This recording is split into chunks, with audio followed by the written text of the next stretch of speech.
చదువు చెప్పించాలనేదే మా తాపత్రయం. అందుకోసం నీకు దుఃఖం వచ్చిందా చంద్రశేఖరరావు అని నేను అడుగుతున్నా.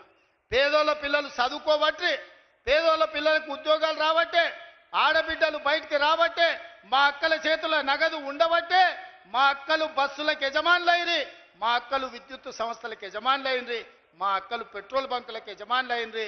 ఇవాళ అందరూ బాగుపడుతుంటే ఇంకా మమ్మల్ని అడిగేటోడు ఎవడని ఆయన దుఃఖపడుతున్నాడు. అందుకే నీ దుఃఖం 10 ఏళ్ల వరకు అట్లనే ఉంటుంది. అది పెరిగి పెద్దదై భూతమై నిన్ను కబలిస్తే తప్ప నీకు విముక్తి లేదు.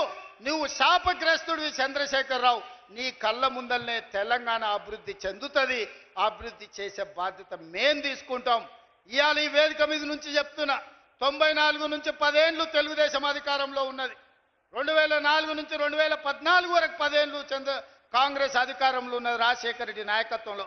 2014 నుంచి 2024 వరకు చంద్రశేఖరరావు ఈ తెలంగాణ రాష్ట్రానికి బీఆర్ఎస్ అధికారంలో ఉన్నది. 2024 నుంచి 2034 వరకు రాసుకో చంద్రశేఖరరావు. నీ డైరీలో కాదు, నీ గుండెల్లో రాసుకో. నీ కొడుకు గుండె మీద రాయి. 2034 వరకు ఈ సోదరుడు పాలమూరు బిడ్డ తెలంగాణకు ముఖ్యమంత్రిగా ఉంటాడు. పాలమూరు నుంచే ప్రజా ప్రభుత్వాన్ని నడుపుతాం. ఇది నా మాట. నువ్వు నీ గుండెల్లో రాసుకో చంద్రశేఖరరావు. పాలమూరు నుంచే శాసనం చేస్తాం.